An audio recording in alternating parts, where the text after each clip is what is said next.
Hello and welcome to your favorite YouTube channel, Cartoonist Kayfabe. My name is Jim Rugg. I'm Ed Piscor. Before we begin today's video, I want to remind everybody of a few things. Cartoonist Kayfabe-tober is upon us. This is our prompt list.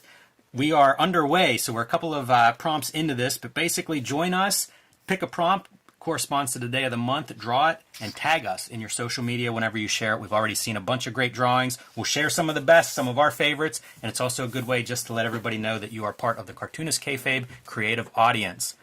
We also have a Cartoonist Kayfabe Patreon. There are 3 different levels that will get you access to our videos early, and at the King Kayfaber level, you will get access to all of our videos first, because you will be sitting in on our live recording session. We are talking to the King Kayfabers between videos right now, and gives you a leg up on the Kayfabe effect. If you guys decide you want to add one of the books that we look at to your collection, you want to be the first ones in line. If the book is rare, it will disappear or go up in price. So become a King Kayfaber and you will have your pick of these books.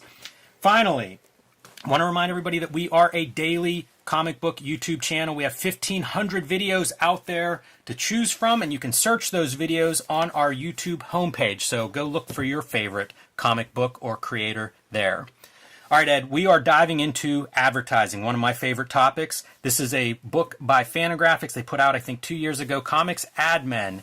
And basically, before Frederick Wertham and the Comics Code of the 50s, comics kind of took over advertising. And there's a couple of venues of how this works. One is, if you have the skill set of a cartoonist, you could maybe parlay that into better pay working for these advertising agencies. The other way that it works is, if you are a strip artist especially, that is a big-time borderline celebrity in the 30s, you would get paid to endorse some of these products. Totally.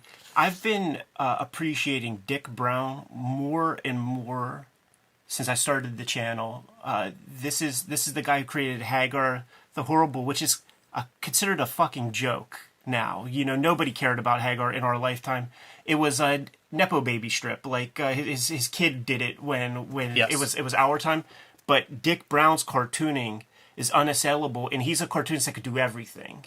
So here he's working in that kind of UPA style, but he could do realistic. He could do Bigfoot. That his Hagar strips, if you see a Dick Brown Hagar, it's different than the Chris Brown stuff, and just exceptional artist. So the book starts out with basically a little bit of a backstory on advertising and artists. And I was talking about like celebrity cartoonists. Yeah.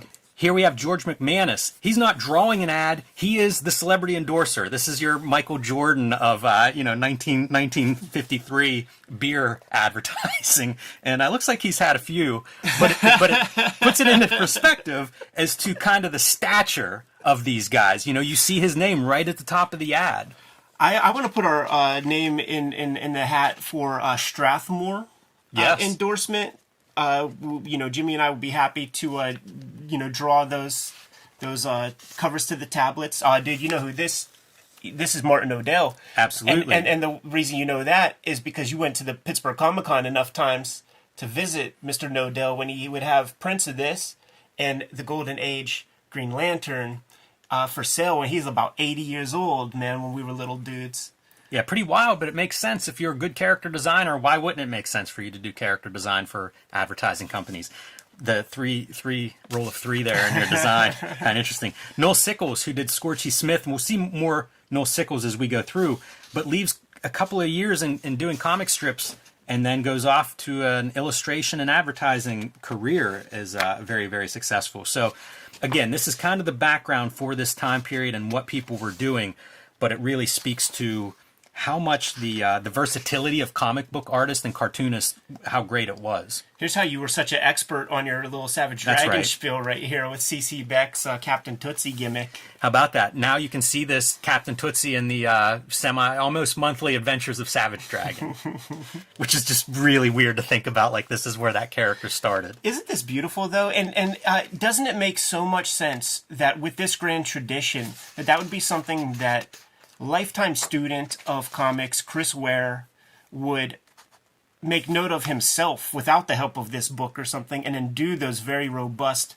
ad pieces Absolutely. that were mocking up these old comic strip ads, because, I mean, it's clearly a grand tradition. Yeah, absolutely. And this is a great article because it's completely cited very clearly. I always appreciate that. I'd like to put our name into the hat for the Palomino Blackwing pencil, the pencil of the stars.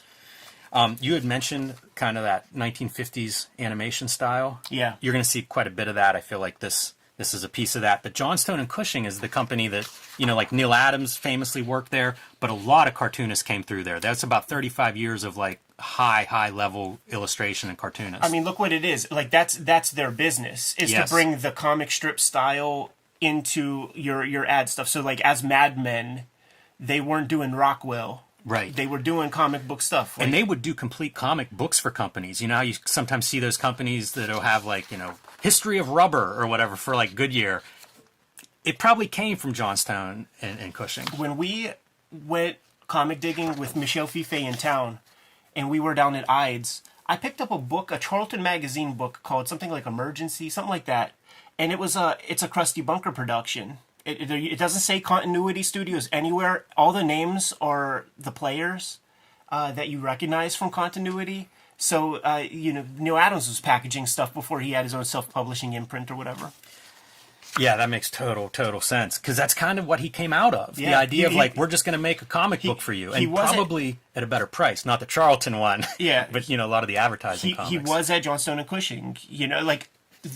Johnstone and Cushing would place comic strip artists and into like these generational comic strips and stuff, and maybe they even started a few, but I'm quite sure that his Ben Casey strip was a deal through Johnstone and Cushing. Oh, interesting. I didn't realize that, and that may be in here. But here's some of your comic strip character celebrity endorsement. But you see like Al Cap, or at least his assistants here, doing these complete ads. It's basically a Lil Abner comic strip. I bet he does those ones, man, because that's like very lucrative upfront money. Yeah, could be.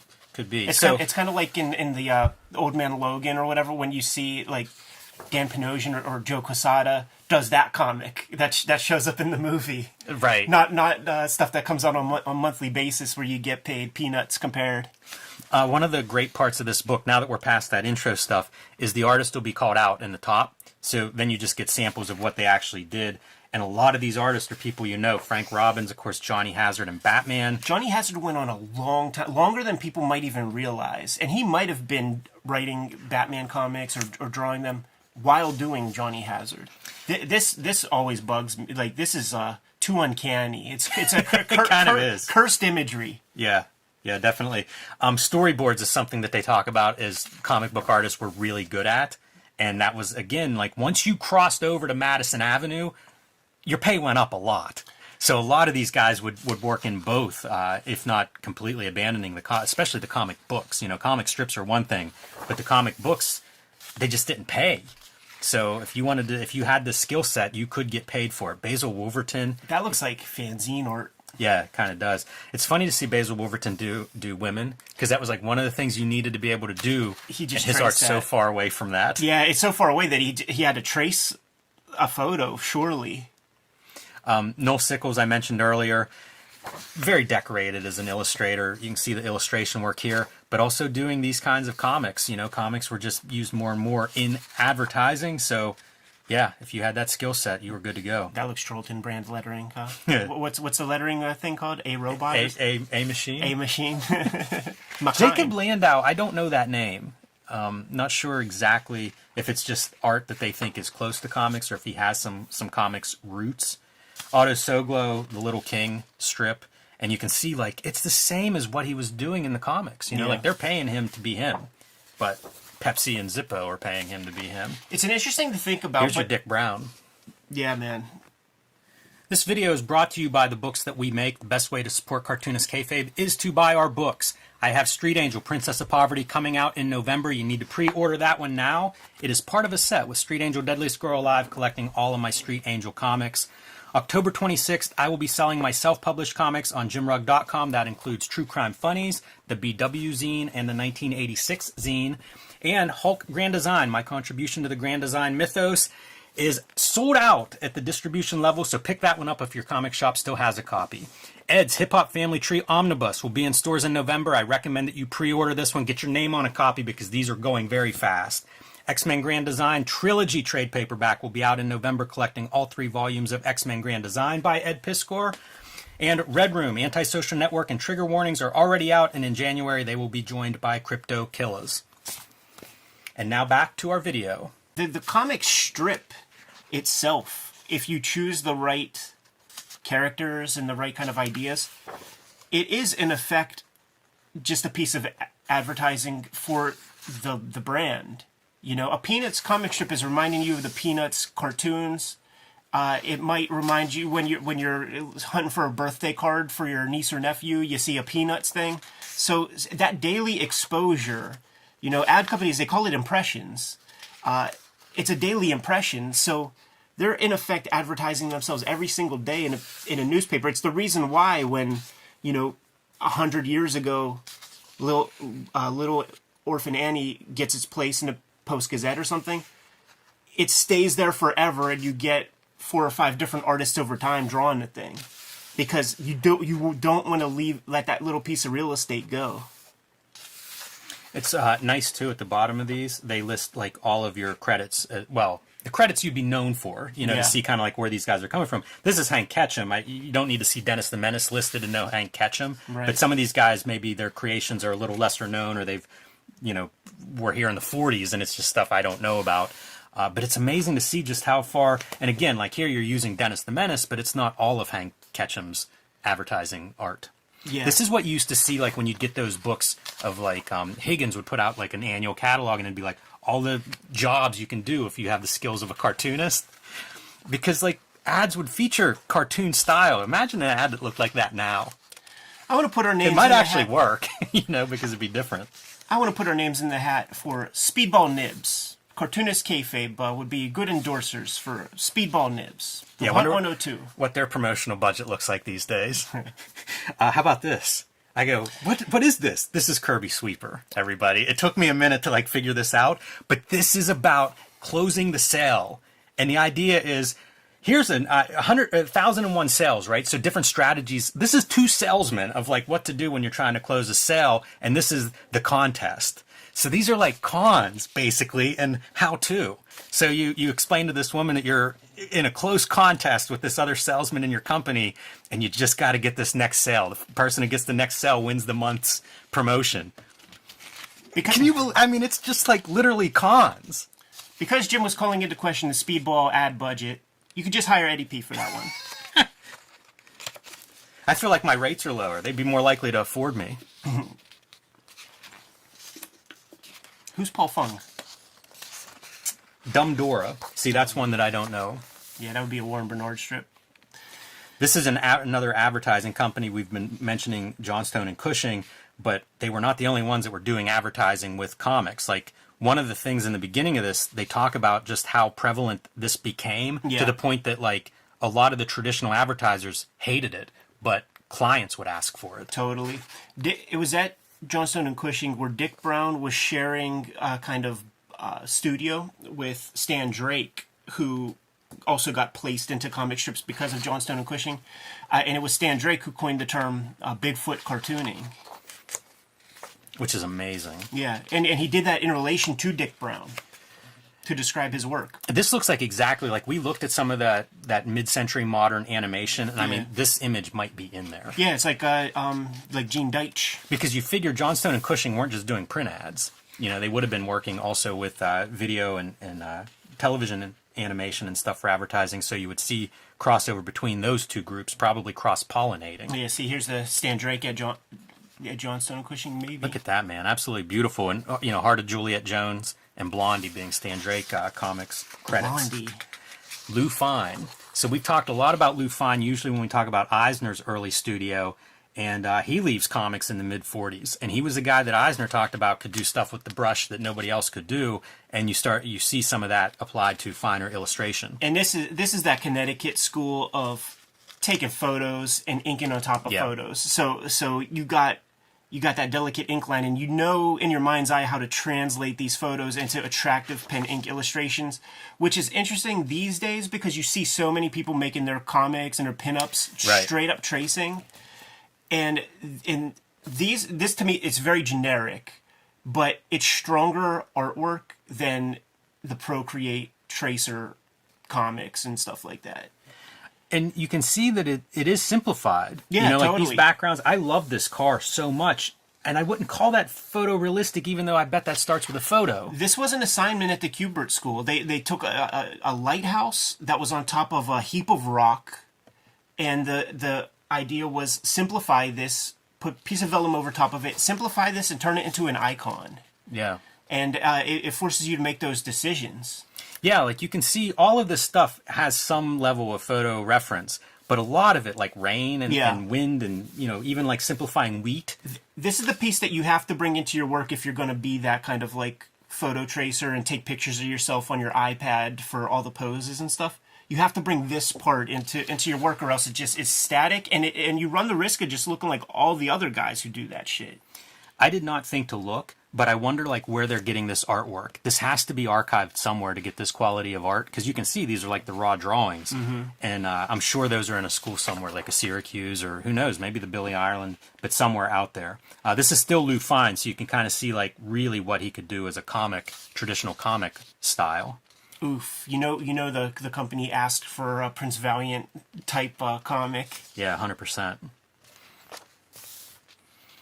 It's also probably one of the better collections of Lou Fine. Like the Lou Fine that I have, the reproduction is so freaking poor. Yeah. So getting a nice reproduction of a dozen pages of Lou Fine is always a good thing. Craig Fleisel, the original Sandman artist at DC and like Action Comics, I think I have that hardcover that DC put out of his work. But again, you see these guys that start in comics and then kind of go, I can get an extra 0 on that job over here. Can't sleep on the lettering, man. Like this stuff, that's hand done. Like the lettering is strong. It's sign painters who are doing some of this. Easy to take for granted. Yeah. Because it looks so professional. Like you see it in today's world, that's a font. So it's kind of like, yeah, just keep going. But yeah, you're 100% right. Those are really, that's a skill that's just not around today. I want to throw our name in the hat for any kind of wrist brace kind of companies, man. Cartoonists could use a wrist brace. That's good. Ounce of prevention is worth more than a pound of cure. This is Bob Bug, who I don't know the name, but I always look at the... Do you know Bob Bug? His name came up in the Jaime Hernandez shoot interview because Bill Sienkiewicz mistakenly thought that the guy who did, like, Little Archie... It was basically the Harry Lucy comics before Harry Lucy's name.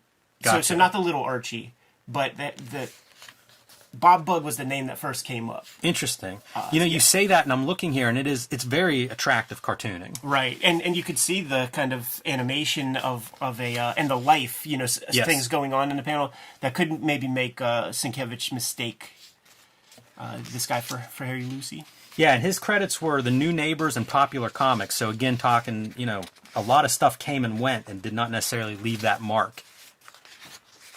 How much do these remind? These remind me so much of like the Milt Kniff School.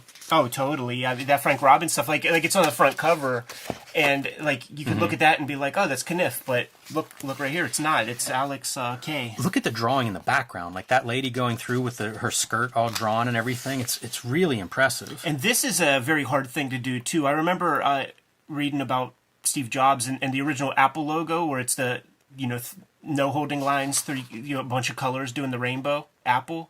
It's hard to register that. So like even cutting the separations, they even get better production values at that level. Yeah, definitely a lot more money there. George Russo's, you may know from Marvel credits. Inked Kirby. Yeah.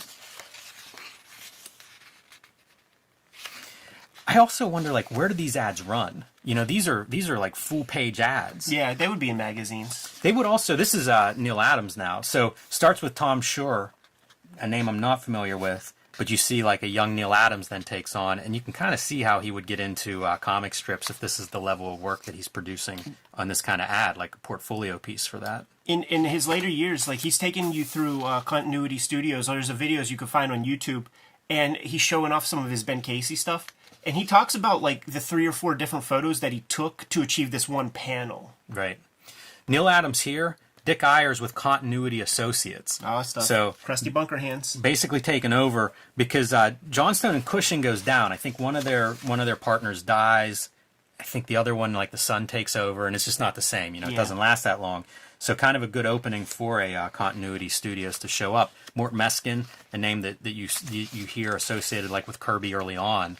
Again, another guy who just finds the grass greener outside of the comic book business, and hard to not understand that. And I imagine this, you can see its markers. I bet you this is a lot different color here than it was the day it was created. Right. Because those markers in the 50s, not a lot of archival quality. Speaking of Kirby, here are Joe Simon doing advertising. So again, as markets came and went, you had to get work wherever you could, and this is the famous Wally Wood ad. Absolutely, man. Super famous. Yeah, the Alka-Seltzer. That's wild. It's so funny to think of ads being that way. It's iconic, and it like informed a lot of cartooning choices that came later. Yeah, and celebrated in the advertising world an art director's club medal. So at a time when this is a really competitive field, doing super well there. Hostess ads. And they talk about the Hostess ads. Interesting bit for me is that those were done by all these different companies. Marvel, DC, Archie, Harvey, and Gold Key. I would love a collection of those. I think about like... I think we're going to be getting one next Heroes Con, by the way. I always think like, what are the dream, like, make me PDFs of this stuff and do one of all the Hostess ads would be great. And include the weird Watchmen Hostess ad that somebody made. Because I don't know if you've ever seen that, but it has like where lettering has come off. And it's a very great detail. I'm sure somebody can Google that and find it. Dan Clow's doing OK Soda.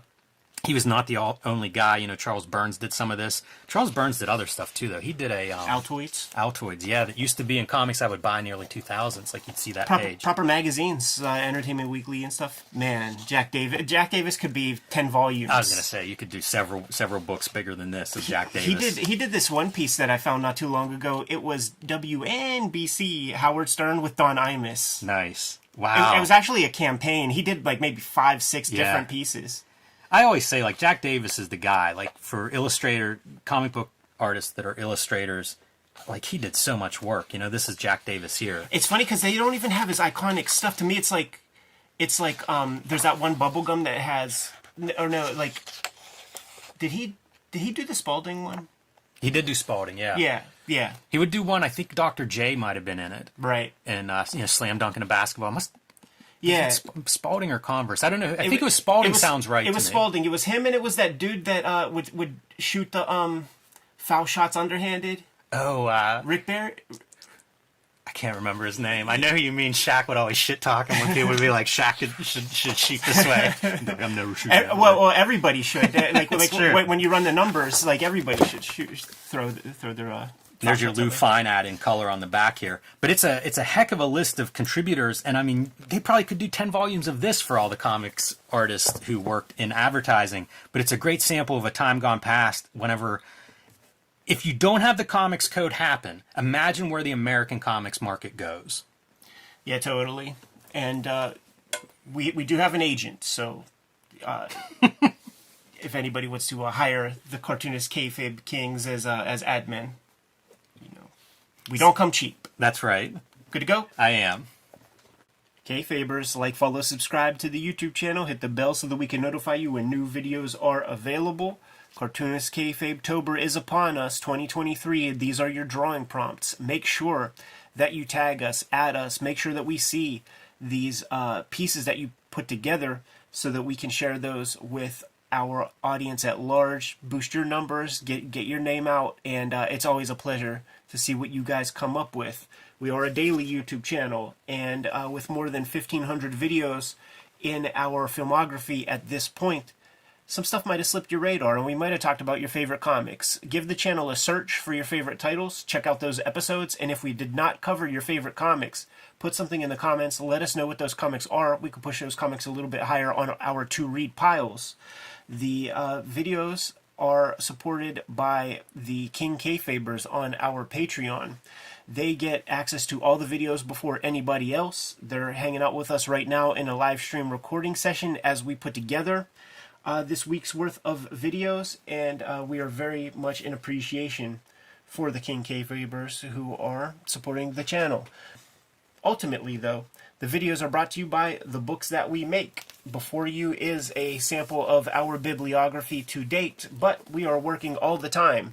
And coming October 18th is the Hip Hop Family Tree Omnibus. You guys have been watching this comic kind of develop over this past year of 2023, and it is almost upon us, and about 75% of this print run is accounted for already, which I have to absolutely thank you guys for. What that also suggests is if you even think that you want this, you better order it up quick, because that last 25% is going to go pretty quick whenever stores sell stuff off the rack and then have to re-up. 500 plus pages, 150 pages of additional material, and best book I ever made. Please scoop that up. Not the only holiday effort to come in 2023.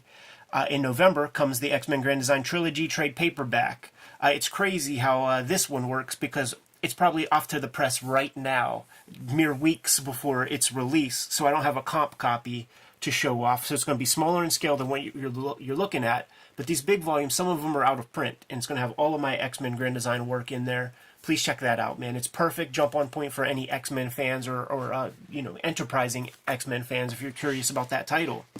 Red Room has been my focus the past couple of years in terms of new comics. 2 trade paperbacks out. The Antisocial Network, Trigger Warnings.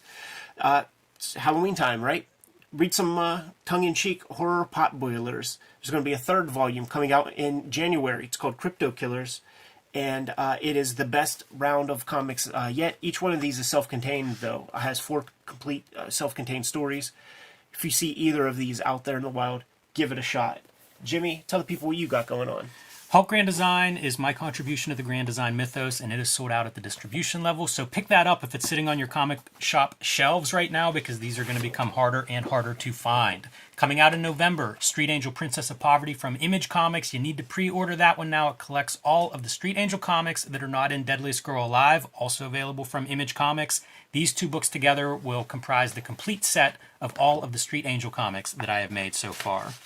And I have been self-publishing lately and will be selling these on jimrugg.com, my website, at the end of October, October 26th. That will include the BW zine, highlighting panels and art and ads and editorials from the black and white explosion comics of the 80s that I love so much. The 1986 zine is all about the year 1986, whenever comics really the direct market and comic shops took over the direction of comics in America. And True Crime Funnies. These are nonfiction stories featuring traditional true crime subject matter like a drug cop, but also featuring some wrestling stories from the early 20th century, as well as an Andy Warhol soiree into wrestling one night.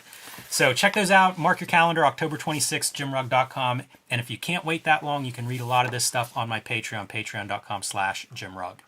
The books are the most important part to keep the channel solvent and to keep the videos coming to you on a regular basis. But there are some ways to directly support the Cartoonist Kayfabe channel. Jimmy, let the people know. Subscribe to the Cartoonist Kayfabe newsletter at the links below this video. It's a way for us to keep you up to date on what we have going on and where we're going to be. You can also pick up Cartoonist Kayfabe t-shirts, merchandise, mugs, hats, stickers, all kinds of stuff at our spread shop. And that link is also under this video in the show notes. There you have it. Plethora of ways to support the Cartoonist Kayfabe channel. Jimmy, please give the people their final marching orders and we'll be on our way. Read more comics.